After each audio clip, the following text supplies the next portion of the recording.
You don't know me, and you don't need to. But for the sake of this, you can call me the American Patriot.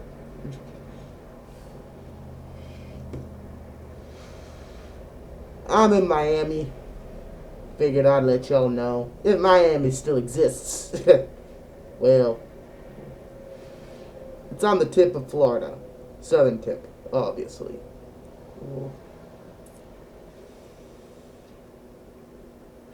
We just got reading that the UN is outside my door. Metaphorically speaking. Wonder how long that's gonna last. The UN and their oblivious ideals think they can stop the coming that's about to happen. The chaos, the pain, the devastation. They think they can stop it. Well, I'll let you know I've been here longer than they have, and I sure as hell know that ain't happening.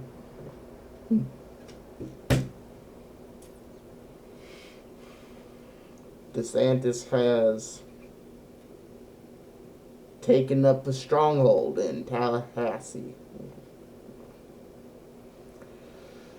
They're in the process of building a safe way to get to Pensacola, and they're supposed to reroute the fight there. Don't know what that means. They think they can hold off what's to come, then, well, they're a bunch of fools. Ignorant, too. Every last one of them, I'll tell you.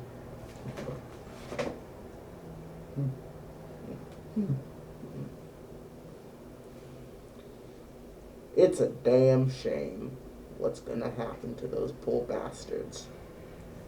You know, the UN, they're a good group of people. Despite all the flack everyone gets them, they're a good group. There's one thing they haven't accounted for, though. There's always people way worse than you. Everyone should know that.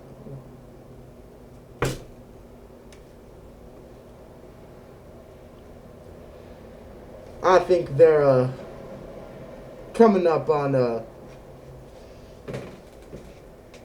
airport now. Yeah, sounds like it. Jets are flying over. But it's alright. I sit here.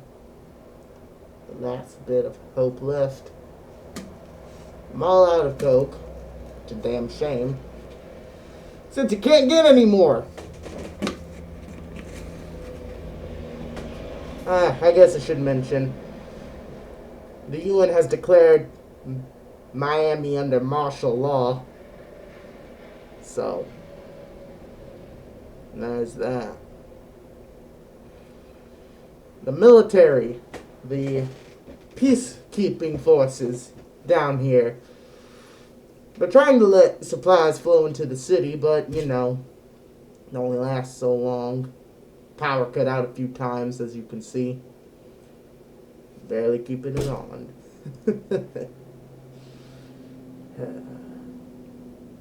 It's a damn shame. I keep this hat on because it reminds me of my time in the army.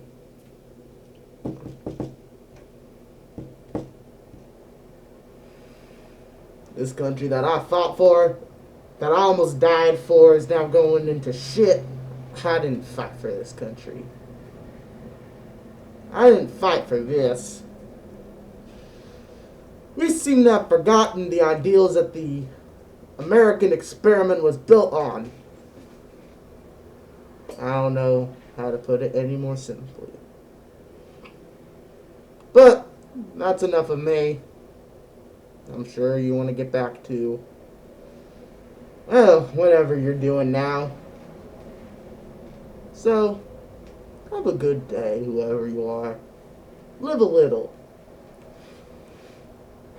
Because whether things have gone to shit or not, this might be your last day on Earth. Bravo 6, going dark. Defeating the radical left, the Marxists, the agitators, the anarchists. With you at my side, we will demolish the deep state. We will liberate America from these villains once and for all. As my first order of business, I hereby declare martial law. You have to take out their families. When you get these terrorists, you have to take out their families. He's a killer. A lot of killers. You get a lot of killers. Well, you think our country's so innocent? Death penalty. Bring it forth. The only good communist is a dead communist. Donald Trump and the MAGA Republicans represent an extremism. Americanism, not globalism. That threatens the very foundations. Will be our credo. I'm going to bomb the shit out of them. 12:02 a.m.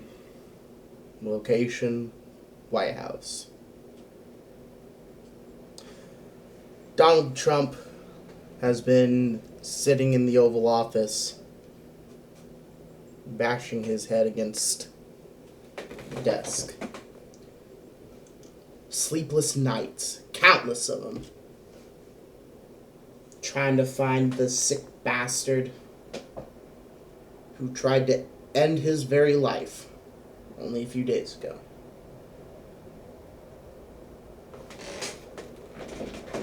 Then he hears a knock. Come in.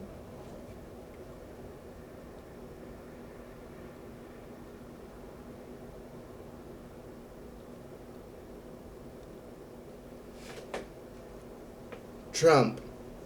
Biden walks into the room, distraught. I heard about the assassination. You good? As good as I can be. Well, except for the dead. That poor soldier. Poor service member. He was a good man. Wish I'd got to know him better. Listen.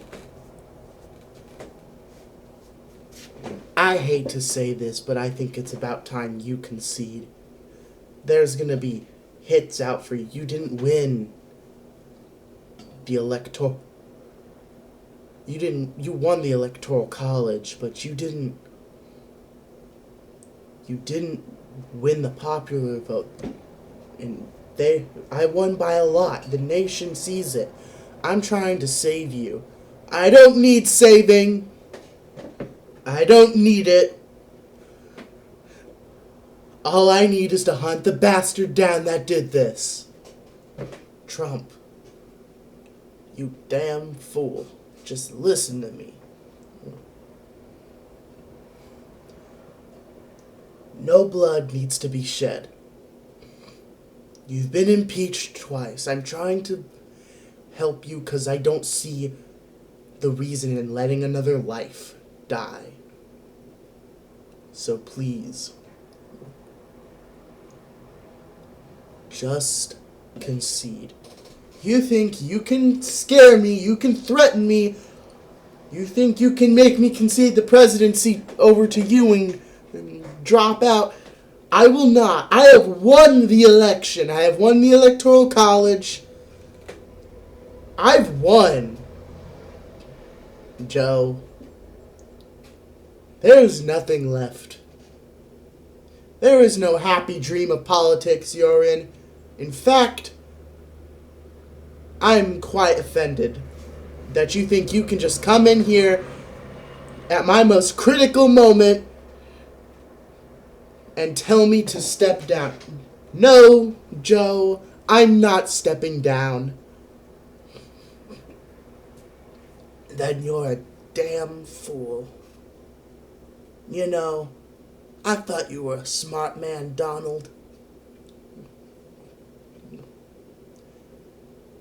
That maybe you could see some sense. But you're a damn fool. Joe, Mr. Biden, I'm gonna give you to the count of 3 to leave my office, or else the Secret Service will have you dragged out I do not need you. I do not need anyone. I need to find the bastard who did this. I hope you get what's coming to you, Trump. Because, oh, I do. It's a shame. Get out.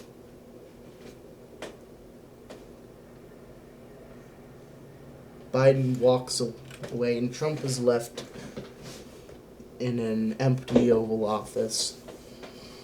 What have I done? How can we not track the people who did this? It has to be someone from within. There's no other explanation. We've looked everywhere. I don't understand. Trump sighs as he buries his head in his hands.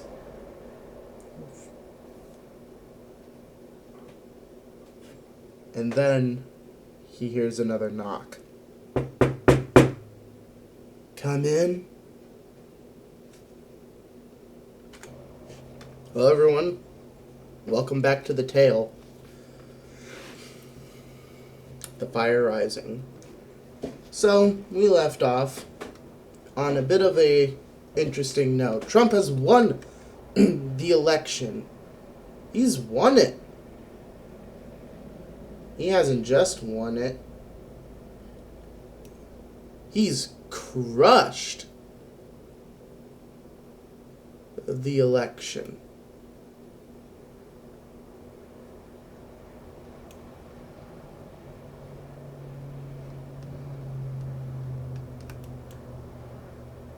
But that's for another day. Because now we're talking about the after effects of what happened. Trump is now back in office, and, well, let's just say he ain't happy. He is, well, out for blood.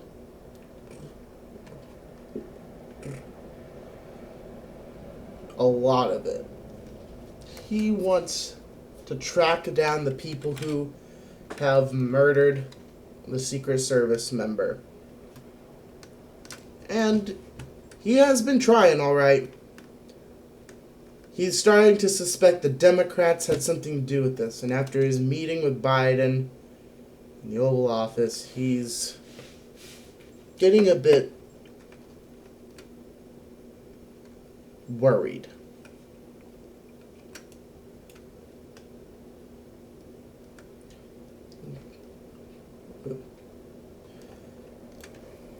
The state of California has been in complete unrest from his election. And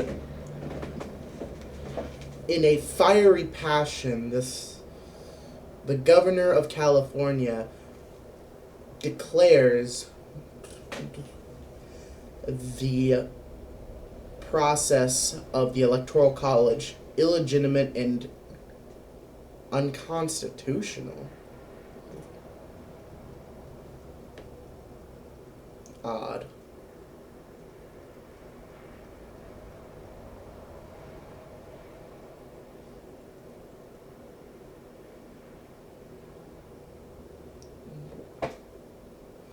Well, regardless, should be over soon. I mean, the governor's been a bit crazy, but it'll be fine. Just ignore him.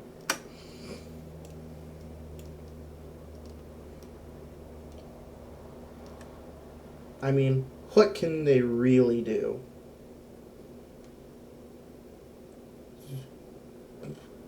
They can't do much. Right?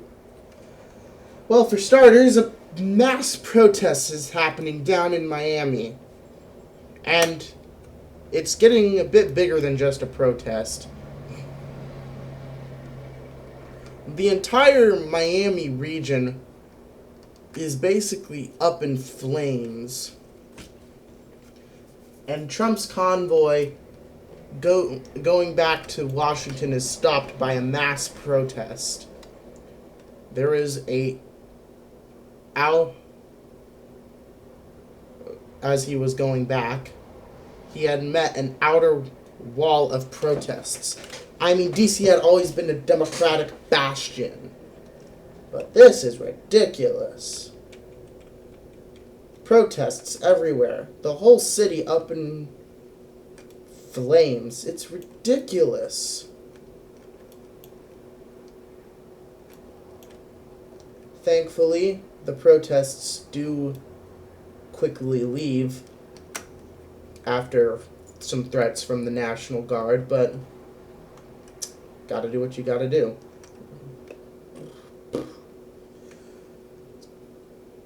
Trump has his talk with Biden, kicks Biden out of the White House. Oh, no, the Oval Office.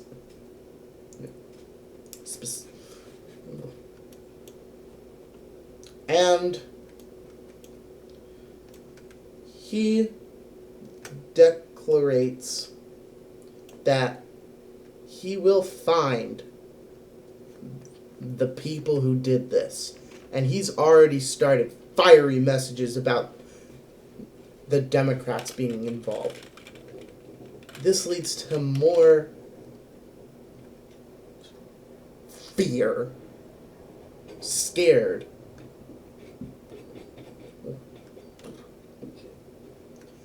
They're not sure what to make of this.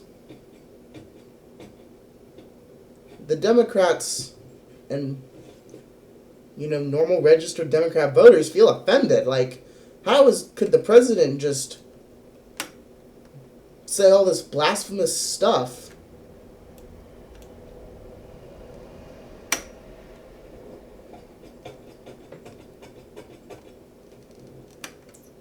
Regardless,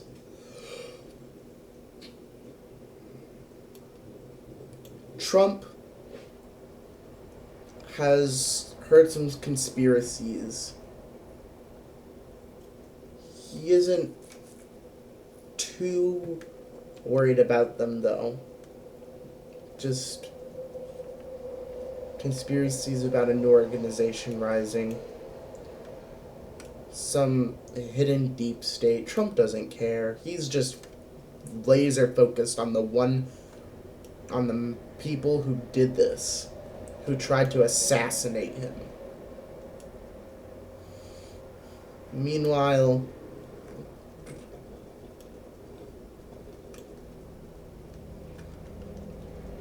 Russia starts a new conflict.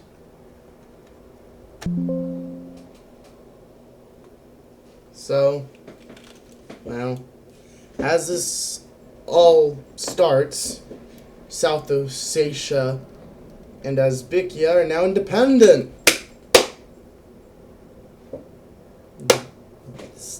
No one clapped. Specifically non-Europe. Well, what little clapping they do right now in the middle of panicking. There we go. Map looks a little nicer now with all those round. Regardless, Germany has stated multiple times that they fear what will happen. That the future of Europe is now undecided thanks to the American election. But what Germany doesn't realize is the fire has only just begun, and it's being fanned every passing day.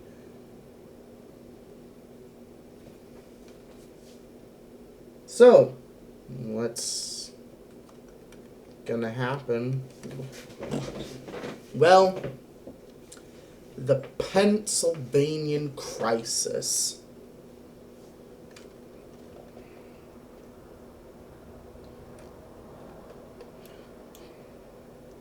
What is the Pennsylvanian crisis? Well, it's this. That's what it is. Pennsylvania was one of the last to actually get their votes in, which was unnatural. But also, they were the fate of the election.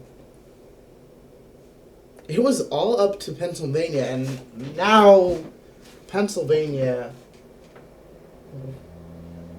is up in open arms, truly. Just the area around Philadelphia has been taken, with other blue bastions holding around.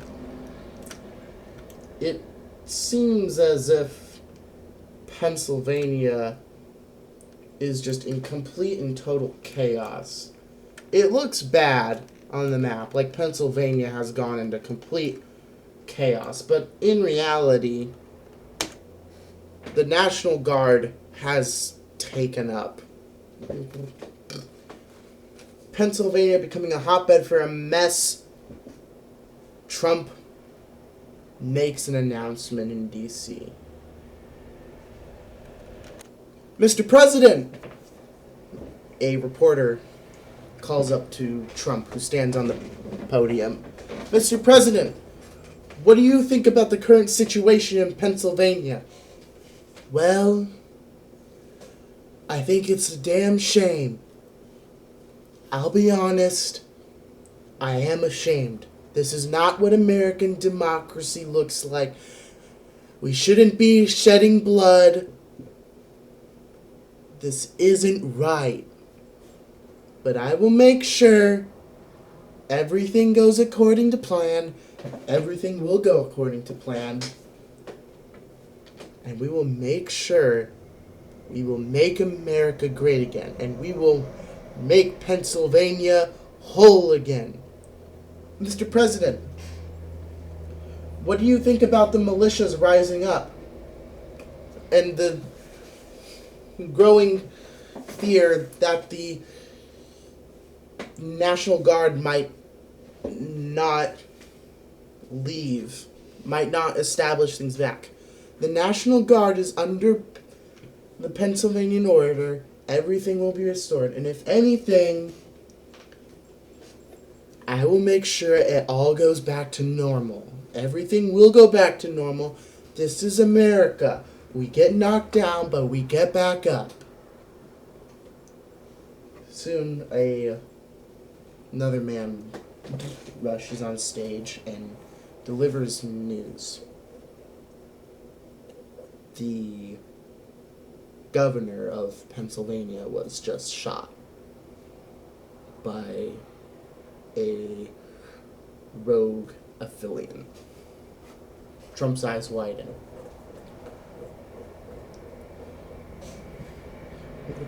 And again, somebody in the audience asks, Mr. President, what was that tip that you just got? I have just been informed that the governor of Pennsylvania has been assassinated. Chaos erupts. People trying to grab Trump's attention. It's all going haywire. He still can't even process it yet. And then in a fury of rage, he slams his fist down. We will not let this silence us. We will not let this break us. I will be going to Pittsburgh with the National Guard, and we will sort this thing out. In Pennsylvania, I declare martial law. Chaos erupts as President Trump walks off stage. A few minutes later, and the whole nation gets a message on their phones. Martial law has been declared in Pennsylvania. Those in Pennsylvania get a different message, reading to stay indoors, stay away from fighting. If you hear gunshots, take to whatever basement attic you have, hide, lock the door. doors, don't let anything come in, don't let anything go out of your house. Your house is now your fortress. Do not leave for anything until the National Guard is in your area.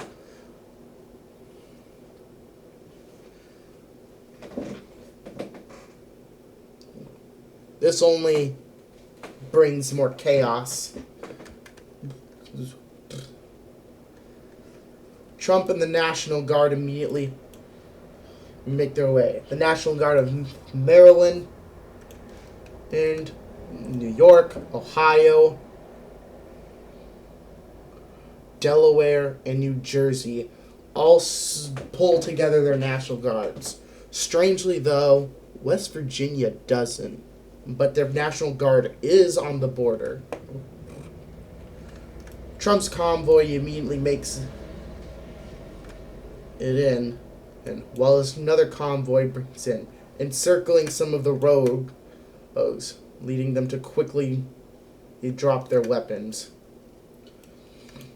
New Jersey completely occupies the area around Philadelphia, and they start their march inwards. They go ahead and retake Allentown. Meanwhile, the Ohio National Guard immediately comes in and is in, sweeping up the place, making sure nothing bad happens. They immediately take control of Pittsburgh and reestablish order in the region.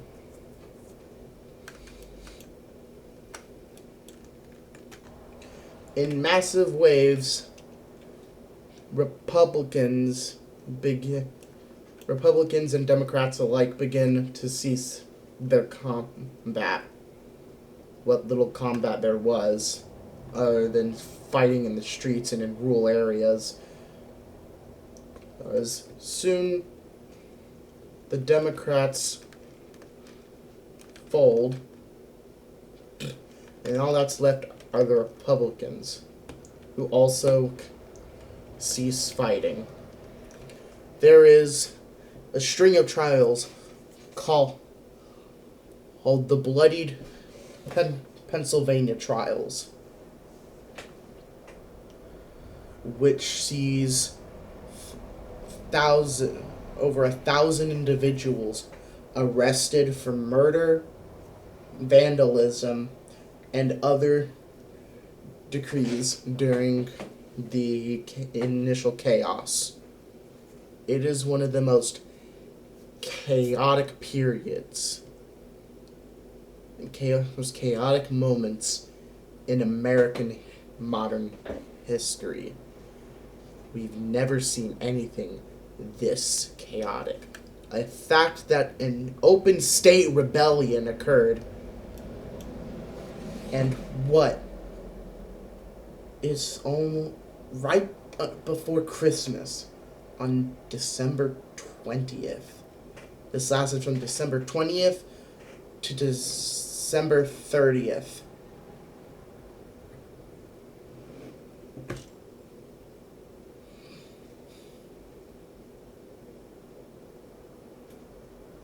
What a shame. What a shame.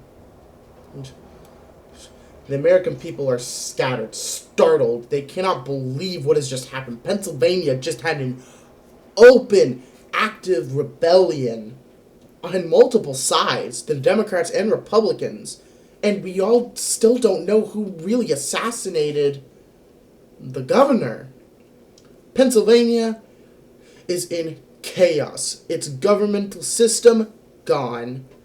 And Trump declares that the martial law will proceed until 2021. There's no way they can live under martial law for that long, right? People are scared. They think that the National Guards might not leave, period.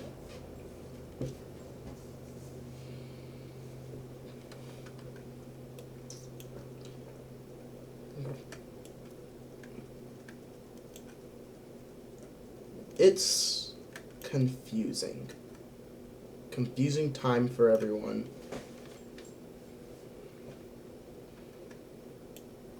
Meanwhile, a tighter knit pact comes together in East Africa as the East African Union has now officially evolved into a federal country. They haven't fully integrated into a single country, but they are working on it. Kind of a system in place like the United States, except the states have, or former countries have more autonomy.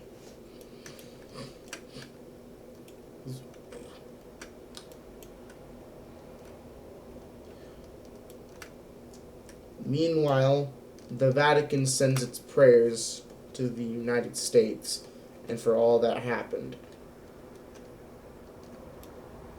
No one knows about Putin, though. He's been strangely quiet. All too quiet, if you ask me. So, what is Trump to do? Trump goes to visit Tallahassee and has a meeting with the governor, Ron DeSantis, one of his recent close buddies as of right now. DeSantis, I've been meaning to ask you. I know you have a tight grip here in Florida, but I would like to ask, what are your thoughts on Pennsylvania? I'm letting the National Guard do its thing, but I'm not too sure about what's going to happen next. I'm concerned. We'll put it like that.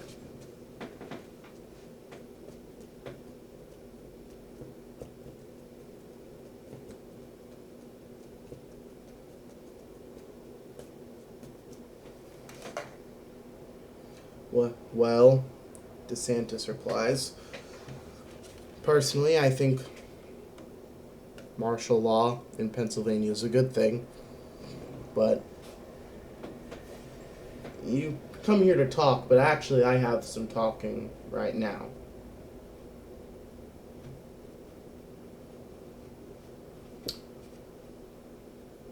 I've been hearing reports of some unusual activity in South Florida.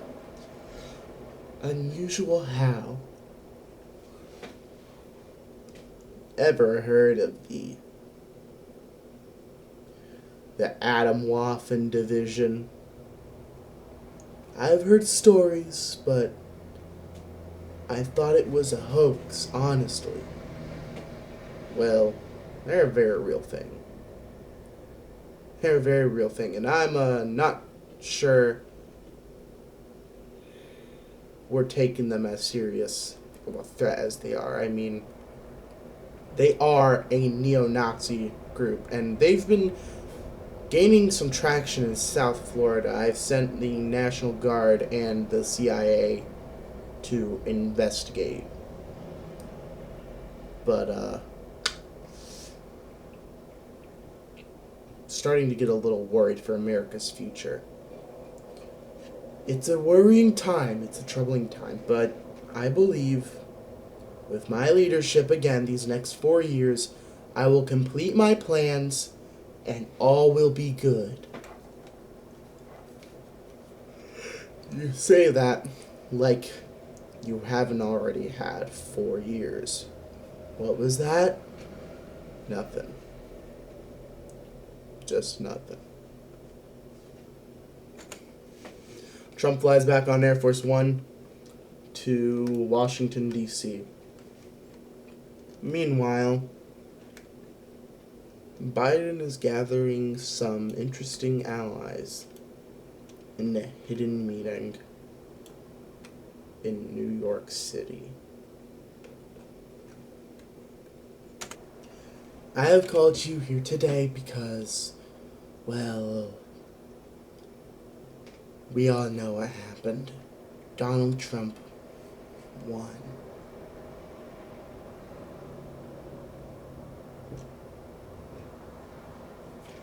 And I don't think America can take another of his 4 years of insanity. I couldn't agree more. We desperately need to stop him. At all costs, I might say. I think, for the betterment of this nation, I think Donald Trump needs to be ousted. It would be undemocratic, though, to initiate a coup, and I would not want to do that. Well, then what do you suggest? Tim Walz says. I think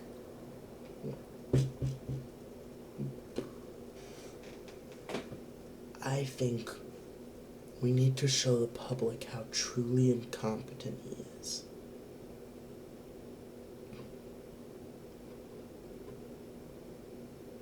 You have the files, right? Of course. What do you take me for? Incompetent? Well, Trump makes it seem like that, but I have faith and trust. Now, let's see what we can do.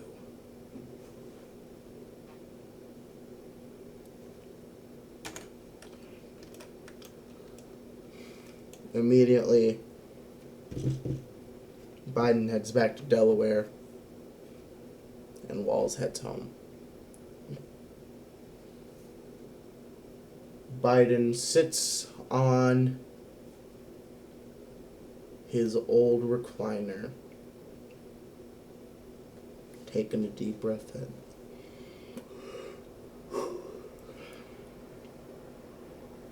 The fate of America in the hands of a racist asshole? No. Not another 4 years. Not another 4 years.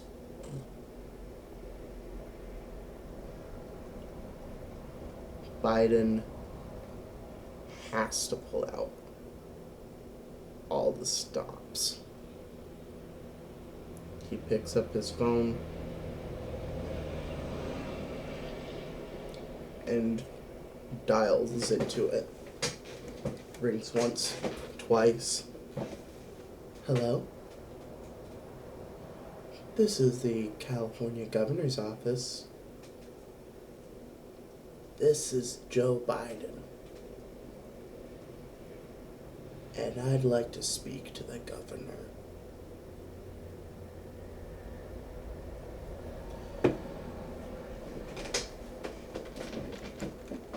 We will see what happens next time.